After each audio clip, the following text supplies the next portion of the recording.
반갑습니다. 부자가 되기 위한 경청과 대화의 기술. 자, 이제 대화에서 중급까지 배워보셨는데 중급 좀 어렵죠? 좀 어렵습니다, 여러분.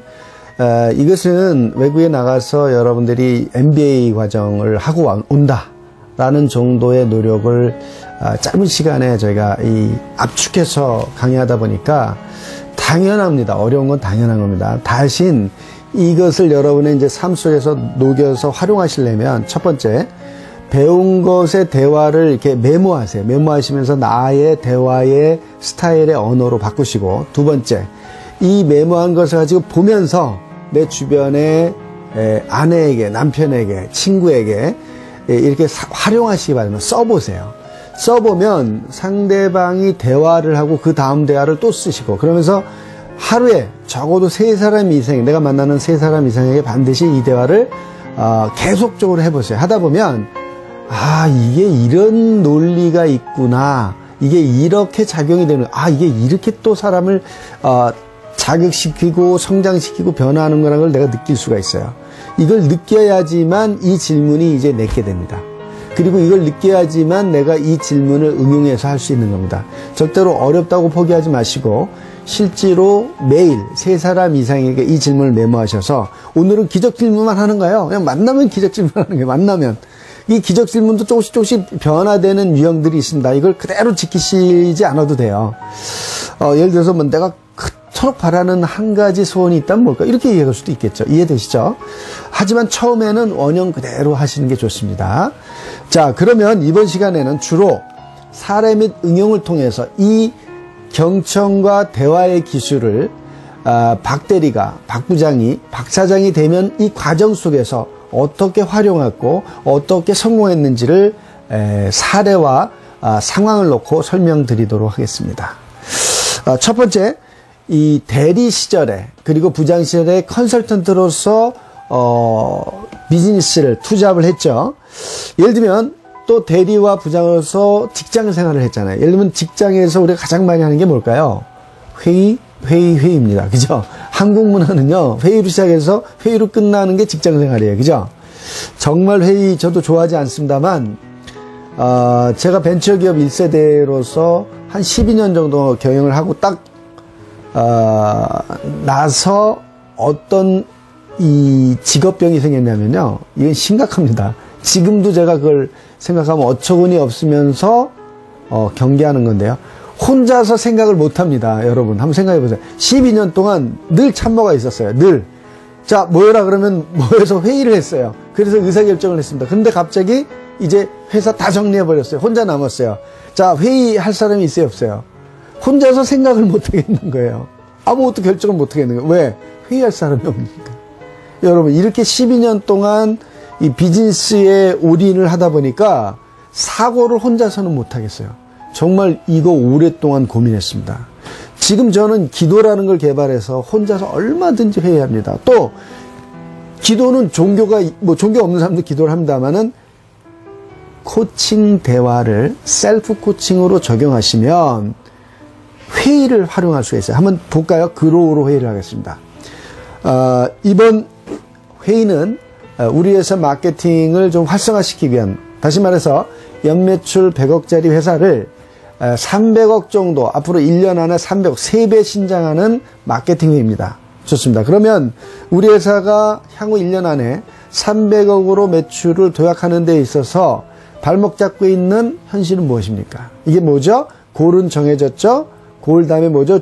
R이잖아요. 힘든 현실, 발목 잡고 있는 현실.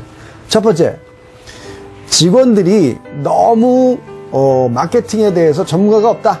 그렇군요. 전문가가 없군요. 두 번째 또 뭡니까? 우리 예산이, 마케팅에 투자하는 예산이 전체 예산, 매출 예산 대비 3%, 연간 3억 밖에는 마케팅 비용으로 쓰고 있지 않다. 그렇군요. 그렇다면 평균, 우리 같은 중소기업 동종업종의 평균은 얼마입니까? 20억. 그렇군요. 그렇다면 3억 대비 20억. 엄청 차이 나는 거죠. 당연히 마케팅 향할 수밖에 없겠네요. 또 무엇이 문제입니까? 우리 회사의 브랜드 인지도가 너무 약하다. 당연히 3억 갖고 1년 동안 마케팅을 한 회사와 20억을 갖고 몇 년 동안 한 회사하고는 브랜드가 당연히 떨어지겠죠.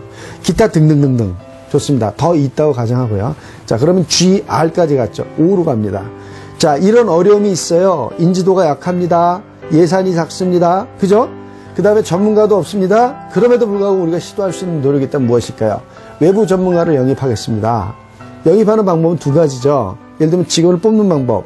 연봉 5천을 줘서 예를 들어서 경력 한 3, 4년 차를 뽑아오기만 하더라도 만약에 공격적으로 한다면 연봉 1억을 주고, 그죠? 3억에서 1억 예산 쓸 수 있잖아요. 예산을 만약에 10억으로 올렸다 그러면 2억짜리 예산을 쓸 수도 있죠. 연봉 2억이면 대단한 베스트한 사람을 쓸 수가 있습니다. 그죠? 아주 잘 나가는 광고회사에 부장급을 뽑아올 수도 있겠죠. 자, 그런 방법이 있겠죠. 그 다음에 또 뭐가 있습니까? 예산을 늘리는 방법도 있겠죠. 시도할 수 있는 방법을 계속 돌아가면서 회의하게 하는 거예요. 그죠? 회의를 했습니다.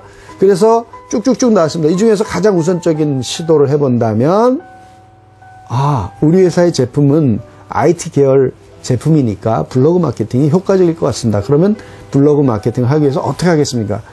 파워블로거들을 모아서 파워블로그 선정 대회를 열겠습니다. 열어서 한 3천만 원 정도 후원금을 주고, 그죠? 그런 과정에서 1위부터 20위까지 친해질 거 아니에요. 인적 확보가 될 거 아닙니까? 그죠? 그래서 매년 하면 관계도 형성될 거 아니에요. 그 관계를 통해서 우리 회사의 제품을 후원해주고, 그죠? IT 제품이니까 블로거들에게 도움이 되겠죠. 그러면 주면서 마케팅을 좀 협력하는 관계를 만든다. 그것도 하나의 방법이 되겠죠. 자, 그러면 골 했죠. R, 어려운 현실 했죠. O, 옵션 했죠. 그 중에 우선적으로 선택할 것도 블로그 마케팅을 쓴다. 선택했잖아요. 그죠? 그러면 이제 GROW를 통해서 회의가 가능하다, 불가능하다? 가능하다. 그렇죠? 자, 회의를 통해서 박 대리는 탁월한 회의를 진행할 수 있었어요. 이해되시죠? 또 대화를 합니다. 박 대리 시절에 김주임이라고 새로 들어온 여직원이 하나 있는데 열심히 일하다가 갑자기 실에 빠졌어요. 그래서 박 대리가 가서 코칭을 합니다. 뭐가 힘들어 요즘? 그랬더니 저쪽 부서에 있는 최 대리가 나를 보기만 하면 막 괴롭혀요. 정말 힘들어 죽겠어요. 전에 데이트 한번 했었는데 그 이후로 제가 안 만나서 그런지 저한테 굉장히 막 눈총 주고 그래요. 그렇구나. 이것을 잘 들어주고 또 감정을 또 도와주고 또 코칭을 통해서 새로운 시도를 했어요. 어떻게 했습니까? 결론이 그러면 내가 최 대리를 만나서 그 여직원이 그렇게 하니까 내가 너무 힘들다라고 이야기해보면 어떨까요? 이렇게 얘기했더니 처음에는 전혀 그 방법을 생각하지 않았다가 내가 최 대리님이 저를 볼 때마다 인상을 쓰시고 그러는 것 때문에 내가 이 회사를 좀 그만둬야 될지 말할지 정말 고민이 되고 어쩌면 그만둘지도 모를 것 같은데 좀 도와주면 좋겠다라고 한마디 했더니 최 대리가 정말 미안하다고 그다음부터는 정말 잘한다고 됐다면 코칭을 통해서 대화의 스킬을 통해서 어려웠던 내 부하 직원 한 사람을 도와준 게 되잖아요. 그죠? 또 하나의 사례 볼까요? 관계. 그렇죠. 나는 경청을 배웠잖아요. 그죠? 사장님이 얘기할 때 부장님이 얘기할 때 나는 경청해서 듣습니다. 판단하지 않습니다. 그리고 끝까지 듣습니다. 그죠? 이걸 통해서 저 박 대리는 말이야. 내가 얘기를 하면 끝까지 들어. 박 대리는 말이야. 뭘 한 가지 얘기하면 정확하게 들어. 박 대리는 말이야. 내가 얘기를 하면 희한하게 내가 얘기한 의도를 이렇게 정확히 알 수 있을까? 우리는요. 비즈니스, 직장에서의 비즈니스의 70%가 뭔지 아십니까? 커뮤니케이션입니다. 커뮤니케이션. 커뮤니케이션이 되면 일의 70%가 된 거라고 합니다. 이건 학자들이 말하는 겁니다. 그러니까 그만큼 커뮤니케이션이 쉽다, 어렵다? 매우 어렵다. 커뮤니케이션이 잘 된다, 안 된다? 매우 안 된다. 왜? 경청이 안 되기 때문에 그렇습니다. 그러니까 경청을 잘한다라고 하는 것은요, 회사의 코스트를 매우 절약할 수 있다. 이해되시죠? 신뢰관계를 만드는, 이 신뢰라는 것이 코스트를 줄인다는 거 아주 상식이 됐죠? 커뮤니케이션 비용 때문에 그렇습니다. 경청 스킬을 배우면요, 회사의 코스트가 많이 줄어들게 됩니다. 이로써 신뢰도 확보되는 거죠. 그래서 문제를 더 이상 문제로 보지 않고 문제를 내가 코칭할 기회로 보는 거죠. 회사에 문제가 있으면 박 대리가 나서는 겁니다. 그리고 그런 걸 통해서 박 대리는 박 부장이 됐던 거죠. 이해되시죠? 박 부장이 돼서 이제는 본부장을 코칭하고 이사를 코칭하고 사장을 코칭할 수 있었던 거죠. 그러면 어떻게 돼요? 관계 재산. 그렇죠? 관계 재산이 매우 높아지죠.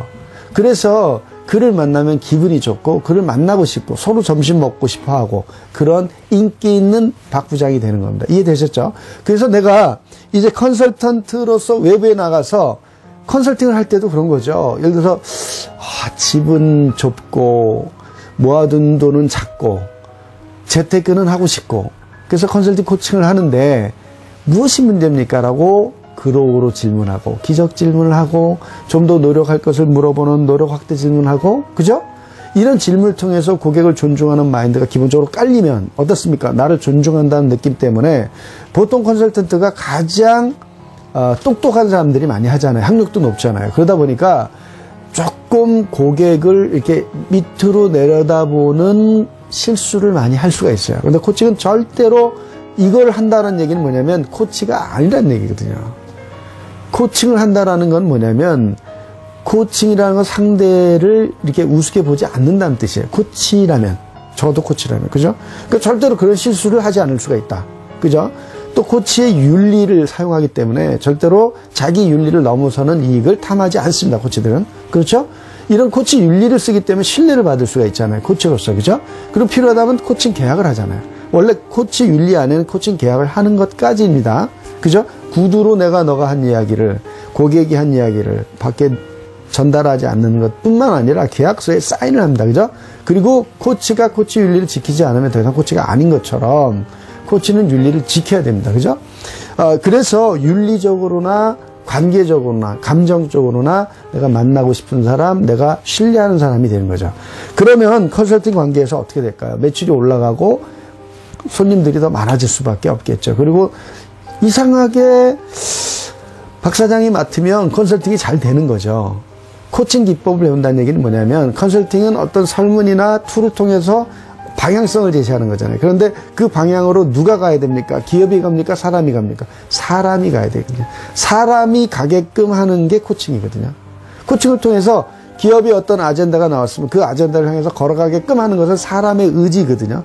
의지가 변해야 행동이 나올 거 아닙니까? 그죠? 그래서 그 사람의 말을 변화시키고 생각을 변화시키고 감정을 변화시키고 신념을 변화시켜서 이제 행동으로 이 행동이 계속 반복되면 어떻게 될까요? 습관이 되죠. 이런 습관이 되면 어떻게? 기업의 운명이 바뀌죠. 어떻게? 매출 100억에서 300억이 나오는 회사로 변하는 겁니다.